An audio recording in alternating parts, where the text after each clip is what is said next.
It's day 5 on our journey to Japan, and this is going to be the most eventful day yet.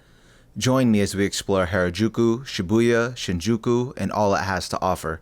From ancient shrines to capsule arcades and street go-karting and cat cafes, this wasn't only the busiest day, but my favorite so far. Hang on tight and stay tuned as we tackle more of Tokyo. My name's Julian. I'm a former chef turned food critic. I'm a culinary explorer and adventure seeker. I love to travel and just want to share my journey. And it all starts here in Japan.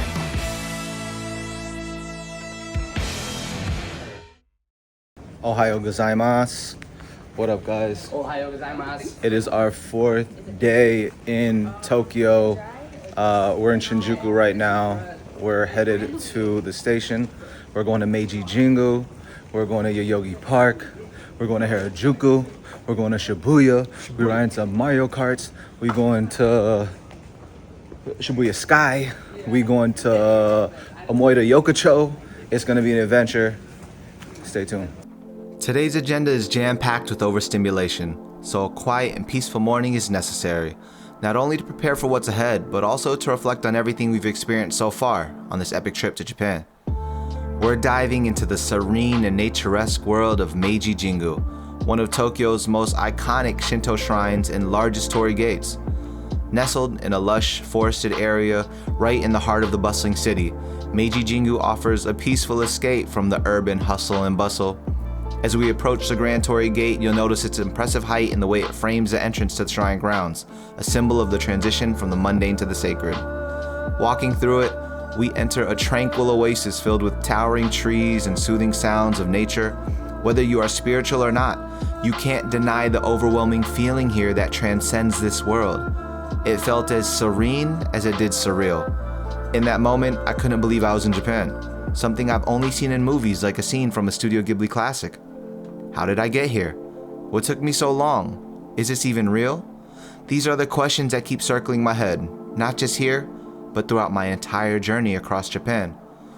The gravel path leading to the main shrine is lined with beautiful greenery and ceremonial sake barrels, libations donated for those seeking a deeper connection to the spirits that have dominion on these grounds. Before you get to the main shrine, you pass through the largest torii gate in Tokyo, a symbolic separation from the everyday world to the spirit world. Regardless of your beliefs, you can feel the power as it demands this with its sheer size. Once at the main shrine, you can't help but admire the traditional Shinto architecture and landscaping. Giant bonsais stand guard as visitors from all over the world seek a deeper appreciation for Japanese history, culture, and mindfulness. If you're lucky, you might even catch a glimpse of a traditional Shinto wedding procession. The bride and groom dressed in exquisite kimonos are a sight to behold, adding a touch of cultural richness to your visit.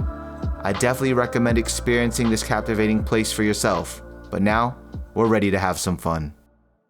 In true Japanese juxtapose, right across the street from Meiji Jingu is Takeshita Dori, the famous Harajuku pedestrian street lined with trendy boutiques, arcades, and themed cafes. This eccentric alley is one of Tokyo's top destinations for those wanting to be exposed to the city's vibrant fashion scene, youth culture, and colorful creativity. First stop is Capsule Lab. This is Capcom and Bandai's Gashapon arcade. As you step inside, you're greeted by rows and rows of colorful Gashapon machines, each filled with a variety of unique and quirky toys. The toys inside these capsules are as diverse as they are delightful. You can find everything from miniature anime figures, superheroes, cartoons, as well as miniature food and furniture. Some of my personal favorites were these mini cars, especially the mini Toyota Alphard. If you know, you know. Now there's something here for everyone, whether you're a collector or just looking for a fun souvenir to take home. This place wasn't just for kids. Some of these machines were even too tall for children. Every turn there were people of all ages eagerly turning knobs, hoping to snag a rare or limited edition capsule. I mean, come on. Insert coin, twist handle, win a prize every time. What's not to love? What makes this experience truly special is the element of surprise. You never know exactly what you're gonna get, and that's part of the fun. It's a little adventure in itself, and it's easy to see why Gashapon has become such a beloved pastime in Japan. My favorite toy we won was this Tom and Jerry sandwich. Speaking about sandwiches, I'm starving. In search of a quick snack, we came across this place where apparently size matters.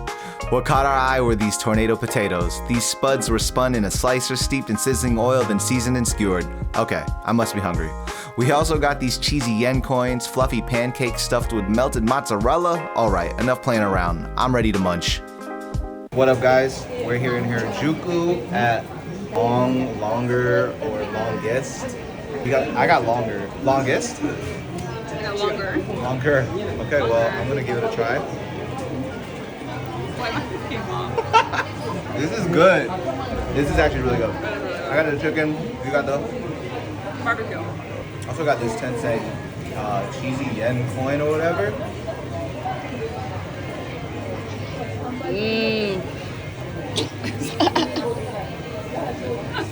That's one way to do it.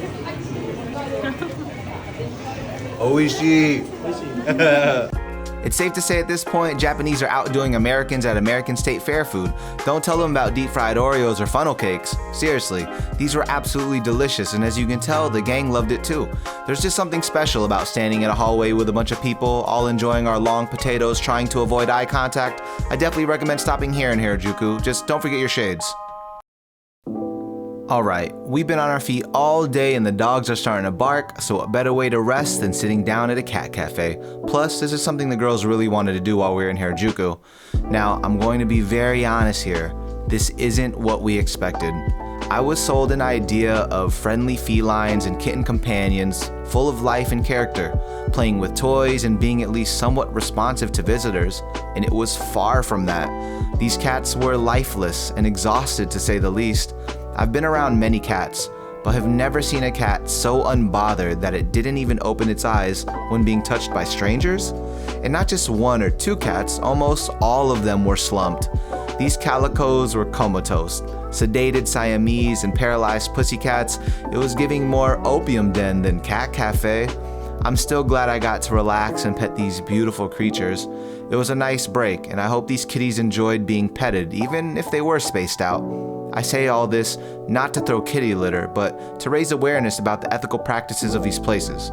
Not sure if I'd do this one again, but I hope your experience is better than ours was.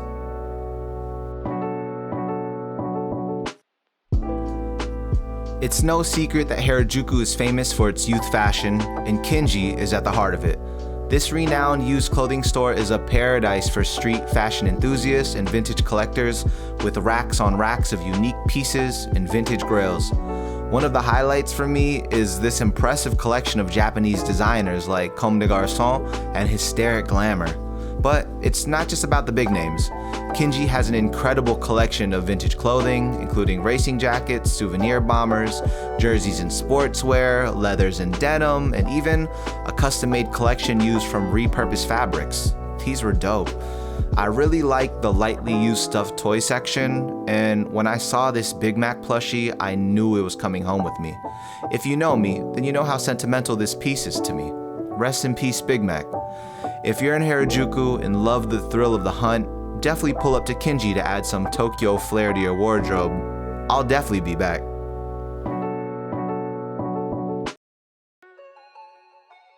With Harajuku being a Tokyo epicenter for street fashion, it only makes sense there's a shop here like The Used. This secondhand store is a gem for silver jewelry collectors and especially fans of chrome hearts. This small shop has a big reputation, frequented by many rappers and celebrities, some who have even left their mark while picking up exclusive designer jewelry. This is Kohei, store manager and longtime chrome hearts dealer. These guys are as friendly as they are knowledgeable. You can't help but want to do business with them. Now, am I really holding a bust-down chrome hearts Rolex Oyster date right now? Sheesh, this thing is beautiful. Now, the best part about all these pieces are that they're pre-loved, so you can snag some incredible finds at a fraction of the original price. But if you see something you like, you gotta be quick because inventory rotates often. Matter of fact, this is a buy-sell store, meaning not only do they sell chrome hearts, but they buy it too. And I feel like doing business today. I went ahead and sold a personal piece since they offered me more than I paid retail. Definitely a come up for me, and more importantly, a friendship made. Thank you, Kohei, for your hospitality. I'll be back for that Rolex. Hold on to it for me. What up, people? We are now in Shibuya. We just left Harajuku. We were just at Takeshita Dori Street. We did gachapon, ate some food, cat cafe, went to the U's, and now we're here at Monkey Kart. Basically, you dress up as your favorite character and we street carted out through Shibuya Crossing. So we're about to do that. I'm not sure how they're gonna let me film, but stay tuned. Hold on to the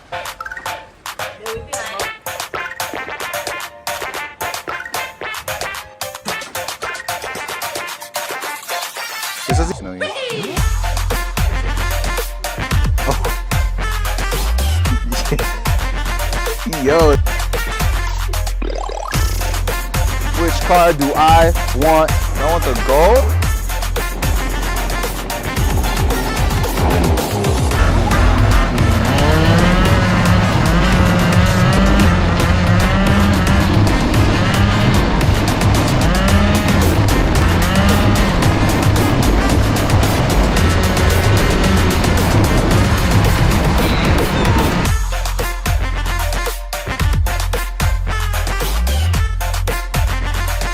What up? Bro, we in Shinjuku with it.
Go-karting through Shibuya Crossing is something I'll never forget.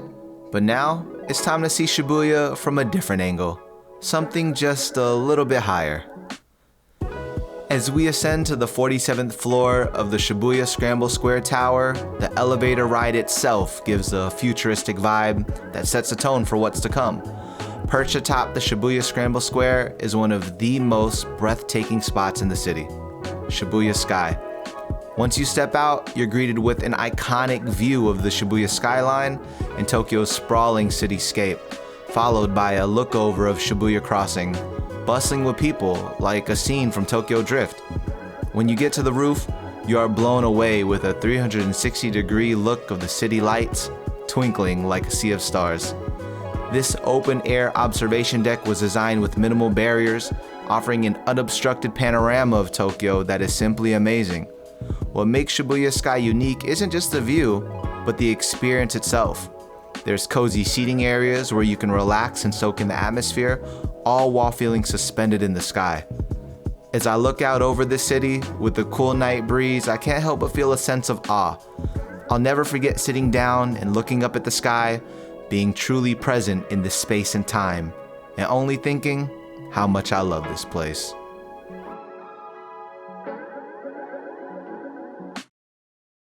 It's been a very long day, people, but the energy here has a way of drawing you back out of your hotel room, not wanting to miss a second. Luckily, we are staying in Shinjuku, which means for dinner, we're going to Omoide Yokocho. This maze of narrow alleyways is like a step back in time, with its rustic eateries and traditional izakayas. The aroma of grilled skewers fills the air, making it the perfect place for an authentic Japanese street food experience. This is Shimizu, and tonight, we are patrons of his tiny 8-seat eatery that specializes in one of Japan's most iconic street foods, Yakitori. Sitting here was like deja vu from all the many Travel Channel episodes I've seen about this place. Now, as someone who used to cook in a yakitori restaurant, I'd be lying if I said this wasn't the best yakitori I've ever had in my life. These bite-sized pieces of protein grilled to perfection over hot coals and served on bamboo skewers had me in euphoria.